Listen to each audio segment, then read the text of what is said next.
Hey everybody, thank you for watching this video.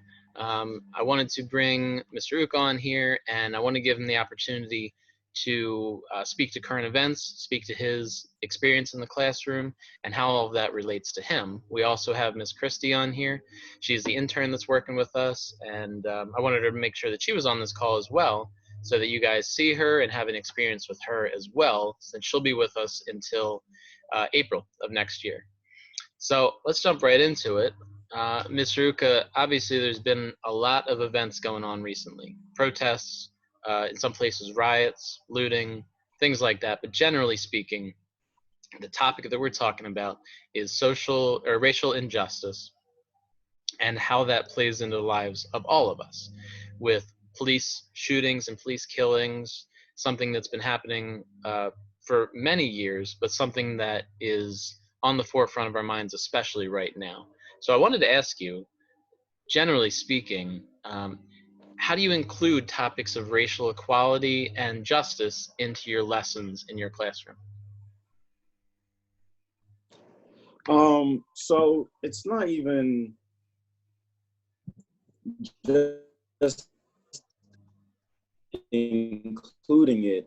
It's just um, as an African American man. I don't even want to say African American, but as an African American male teacher in a classroom, I have to live it. I have to be the example to the students of, number one, not fitting the narrative. In all my years of working with kids, I worked. My favorite job I can say is coaching girls soccer at Morristown Beer, predominantly white school, with kids whose parents live well beyond the means of the average American.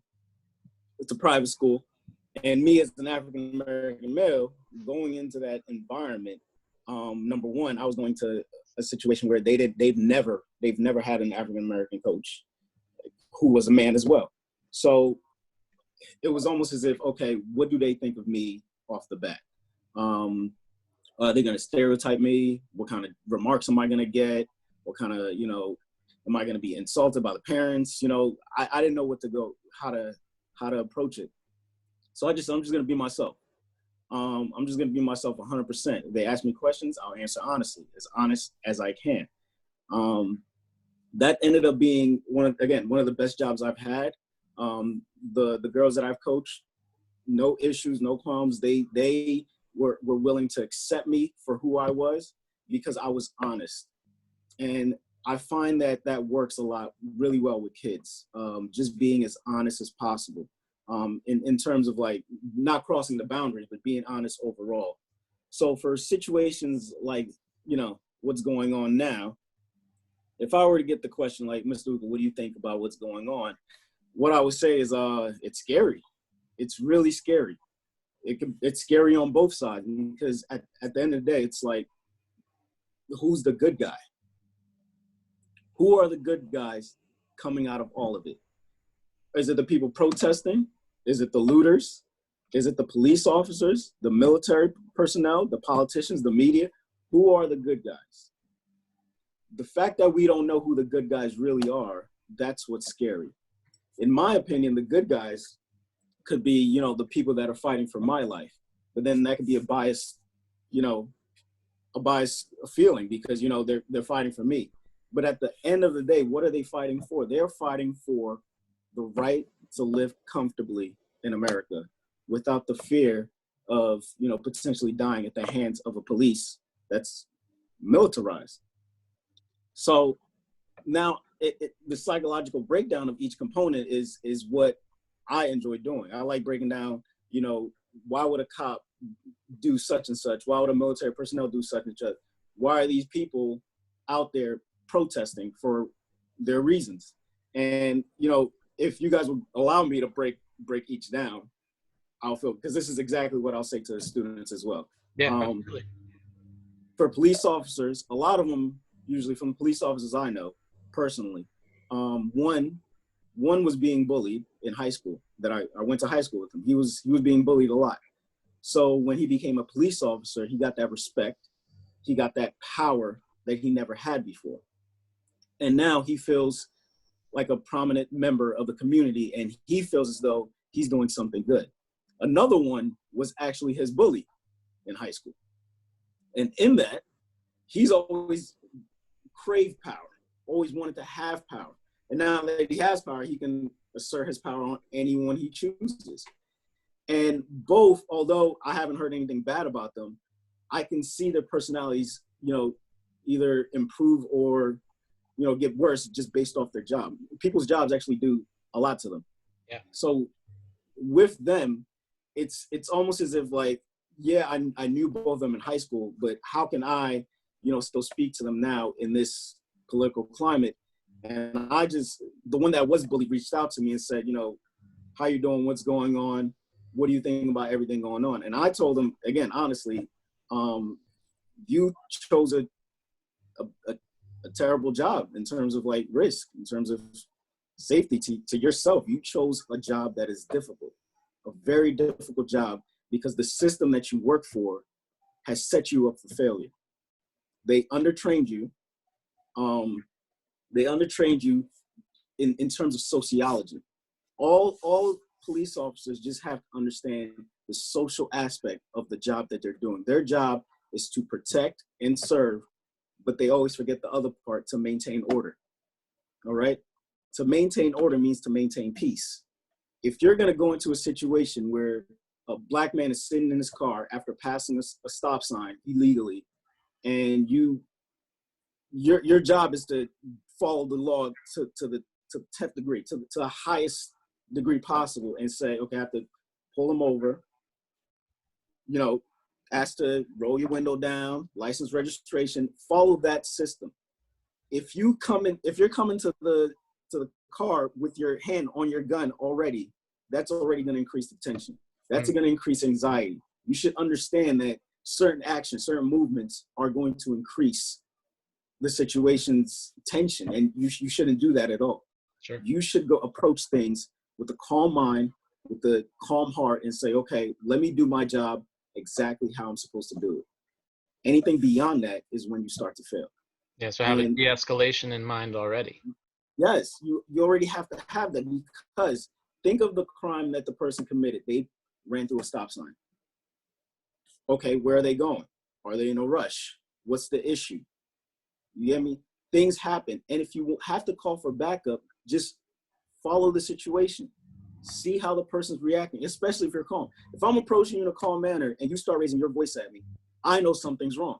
That's when I'll get back in the car. If I was a cop, call for backup, and then continue my job. I'll make sure my body cam is on, so that way I know I'm being monitored, and so are they. And I'll still keep doing it the same way, because I approach you in a calm manner. Again, my hand should not be on my gun. And I also speak of it as somebody who serves in the military. Yeah.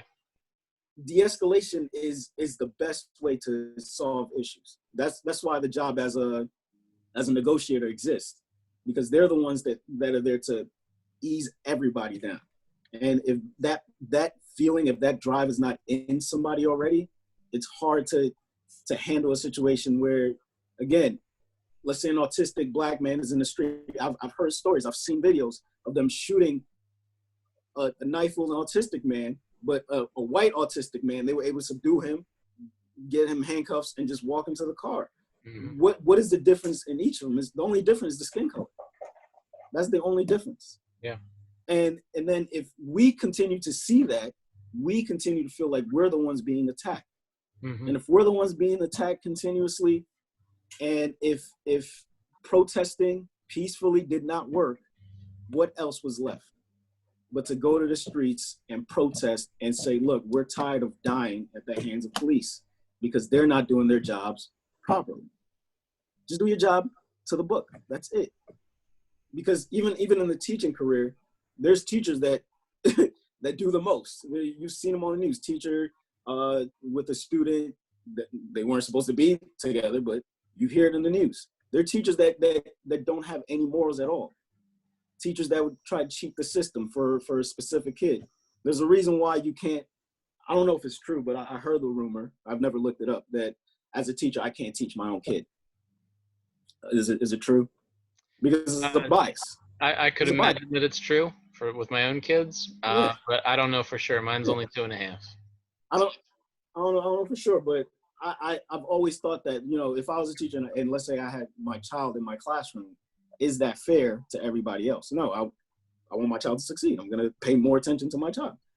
But some teachers, you know, they don't do their job completely well. But if you follow the job by the books, do the bare minimum, your job requirements, you're going to succeed. That's what I do. I do everything by the book. Show up at 7:30. That's what I'll do. I'll show up at 7:30. Hold kids accountable. That's fine. I hold them accountable. Whatever I have to do my job to feed my family, that's what I'll do. But Yeah. anything beyond that's when I start to fail. So When I being try to do above, too much, yeah, sorry, yeah, being above reproach is kind of that yes, main theme you're talking about. If you're above reproach, hmm then generally you might not have anything to worry about, right? yeah, Yeah. and even having African American students in the classroom, um, some of them feel more comfortable with me in the classroom because I look like them.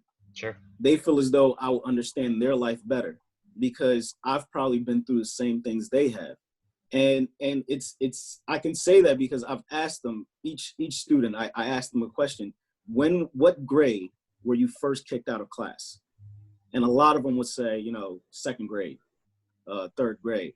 And I'll say, why were you kicked out of class? Because the teacher, you know, thought I was acting a fool. And for me, I get the teacher side. You don't want that student disrupting your class, so you will send them out. But then what does that say to the student?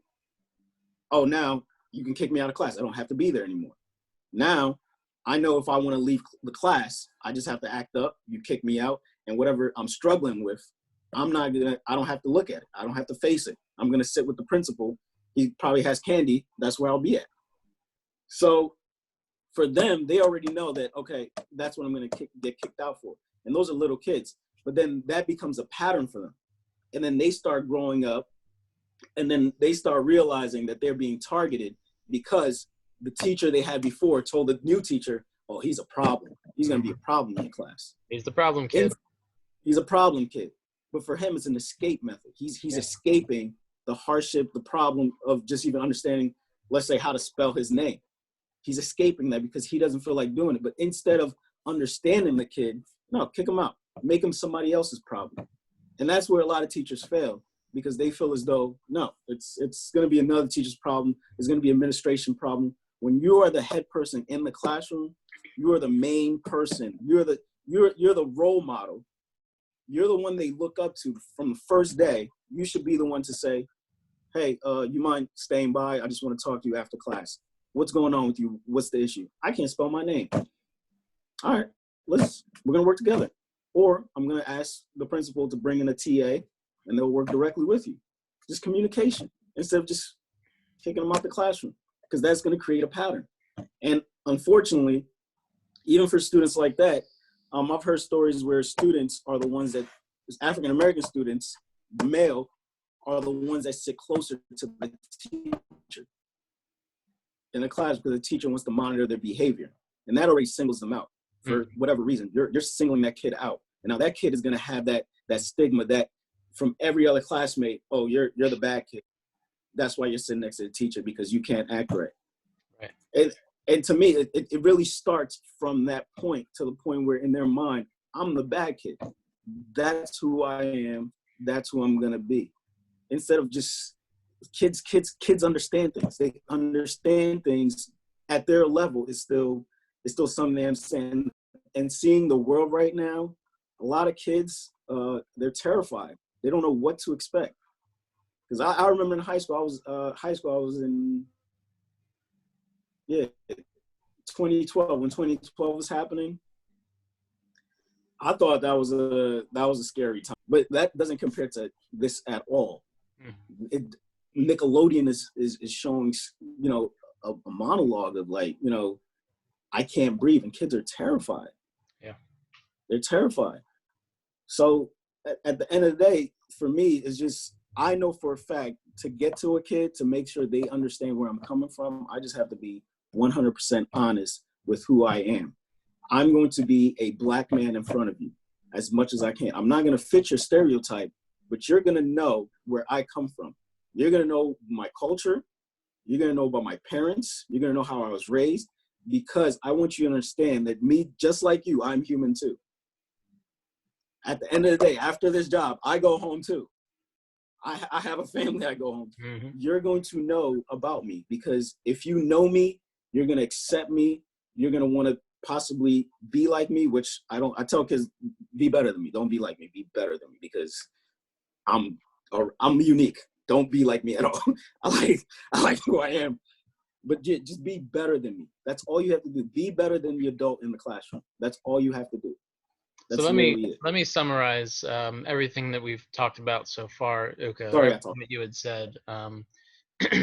So you started off, with a message of what you just said: being yourself, being honest. Let me tell you exactly what I'm all about, but also recognizing your experience and how that played out in the jobs and the situations that you've been in.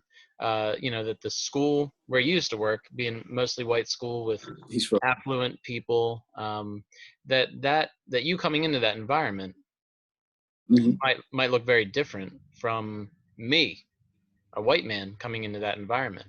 And what does that look like, and how do you approach that, and how do you teach people through that, teach the students through that, but also how do you try to understand the possible things that they could be feeling towards you.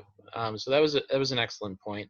But also with the officers, with your own job as a teacher, how do you be above reproach? How do you do your job to the best of your ability, in hopes that you avoid any problems that might come about? That applies to officers, military personnel, as you had said, teachers, everyone in every job, but especially those who work directly with other people. So you bring up some really good points, right? That it's all about being yourself, but also recognizing the facets of that, recognizing what could Yeah. happen to you, what could happen to other people, what they could be thinking, what they bring into the situation. There are so many pieces to it that we couldn't possibly identify all of them, but we need to be aware of everything that we could possibly be aware of. So I think you bring Yeah. up some really good points. And I wanted to ask you, why do you think that this lesson of racial equality, this lesson of race relations, and everything you talked about, why do you think that's important to bring into the classroom? Because everybody has their own identity. Everybody has their own background, their own history, and each student must know their own history. And again, it has to go back to how you were raised, either at home or in the system. How were you raised? And coming into a classroom, especially a behavioral classroom, I have to understand those things about the students so I can teach them better. If a student, I'm not going to name names or anything, but let's say a student lost a family member, and they're about 13, 14. They don't understand fully the concept of death. They're not, their mind is not prepared for that yet. But they immediately, the life told them, you have to experience this pain. Mm-hmm. This is a pain that you have to go through. At 13, and the school system is still going to expect that child to do work. In my opinion, it's not going to work out that way. That as counselors, the students' grades are going to drop. They're going to drop. Their behavior is going to increase, because now they're dealing with something traumatic in their life. And that trauma, they're bringing it into the classroom. And as a teacher, I have to understand that, no, they're going through something traumatic. Right now, they don't need me to be saying, have you gotten your homework done? What are you doing? You make sure you do your homework at home. Don't be playing video games at home. No, they have to deal with that pain however they see fit. They have to deal with that pain with counselors. They have to deal with that pain with parents. But unfortunately, not only did that child lose a mother or a father, the father or mother lost a spouse. Mm. So their head is not all the way there. That family just needs counseling. They need time. They need pay. And for adults in the classroom, we have to understand that for the students. Now, when it comes to skin color, again, if you're the student that's always That's why I go back to ask them, okay, what grade were you first kicked out? That way I can understand, okay, you were kicked out early as a kid. So you've been living with this stigma of being a bad kid all your life. Now, how do I change that? Just, well, you're not that bad. You're still young. You're going to make mistakes. I promise you, you're still going to make mistakes. Are you going to learn from your mistakes? That's the only issue. Are you going to repeat the same thing? You already know if you pull the fire alarm, what's going to happen. You're going to be suspended for 5 days. So how about you don't pull the fire alarm? It's just letting them know common sense. Letting them know that, there's a better way to do things. But in order for me to do that, again, I have to understand what they're going through. Mm-hmm. For another example, let's say a kid gets shot in the leg, is in the hospital for months. And this is a kid that deals with gang violence and things like that because of where they grew up. The fact that, there's not a father around and the mom is struggling for work. So they're finding other ways to provide not only for their parents, but for themselves as well. Yeah. So who am I to tell them to stop doing that? That's their way of survival. And it's unfortunate, but it's the system that they grew up in. I can't tell them to stop, but I can tell them there's a better way to do this. You can get a job. You can, because you're still young. Your record can be expunged when you're 18. You're still young. All you have to do is just show good behavior, especially in school. You can get to that point in your life where you can say, okay, I've made something of myself. Now I can take care of my mom. I can take care of, my cousins, my family, things like that. It's hard for me to separate those two things. I can't see a student as just a student. I have to see them as a person first. Yeah. And that's with everybody. You have to see people as people first, because that's who they're going to show you first. Students don't come in the class and say, hey, these were my grades last year. Hey, this is what I did. No, they come in this class saying, okay, what am I going to learn this year? What's going to happen? What kind of trouble am I going to get into? Mm-hmm. They come into that into that environment already, thinking in the present. They already have their lens. They already have their lens kind of figured out. This is the lens through which I look at school. Definitely. So for them, I have to see them as who they're coming in as, rather than, okay, this is the lesson plan, blah, blah. I can't just start schooling them. I have to learn them. I have to know them first, know them as people, and then I can teach them. And that's what I try to do every single time. And for me, in this racial political climate, it's going to be even harder now, because you're going to have students that are coming from homes where, there are bigots there, there are racists there. And then you have kids that are coming from homes where, their parents are very involved in the Black Lives Matter movement. And now you're pitting those two students together in a classroom. There's going to be tension. Mm-hmm. There's going to be tension. So how do you as an educator mediate that tension? How do you as an educator bridge that gap and say, look, you guys can be both wrong. You guys can be both right. But at the end of the day, you guys have to understand each other and where you come from. And that understanding is going to better you in life, because now you're seeing life from a different perspective. Now, I'm not saying I love bigots, I love racists. That's not what I'm saying. I love people in general. But people don't even understand themselves. People walk this earth without even trying to tap into their trauma of the past, without trying to tap into, what makes them who they are. And even in every relationship, me being married, I got married at a very young age, but I already told myself, if I'm going to succeed in this marriage, I have to learn who I'm living with. I have to know their habits. I have to know, their understanding of the world. I have to know how they were raised, what they've gone through, because for me to be able to live with this person, I need to know them so I can understand why they act the way they act. Mm-hmm. And that's with everything. We have to understand people to bridge that gap to get to the other side. If we don't do that, we're not going to get anywhere. And again, we have to see these students as people first, rather than their skin color, their age, their back. We have to see them as people first, because all that superficial stuff is just the system trying to divide us. We're just continuously divide us. For what reason? I don't understand. I don't get it. But Yeah, yeah, you bring up some awesome points, Uka. In particular, seeing the students for who they are, and I think it's easy for everyone, teachers, counselors, anyone really, to see a person, see a student, and start thinking about that person for what they've done, or who their parents are, or the neighborhood they live in, the people they hang out with, etc., as opposed to this is a person. What are they bringing into this environment? What are their positive qualities? Perhaps what are the things that they're working on, and how can I support that? But more importantly, how do I see through all of that and realize their potential? I think hmm that's an excellent question that we all need to look at um, for every situation. How can I yeah, see the person instead of seeing maybe what they look like, how they do their hair, what they dress like, their belief system, the words that they use? How can I look at that person instead of looking at perhaps the superficial things that may not matter to their personality at all? I think that's an important lesson for teachers, for counselors, for police officers, for military personnel, and for anybody who interacts with anybody else, which is everybody.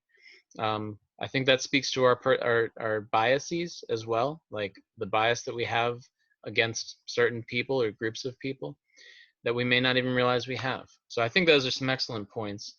I don't think there's anything else I could add to that or even ask, to clarify. So I appreciate everything you said there, no and the problem. way that I know just from knowing you that you actually embody those things for your students.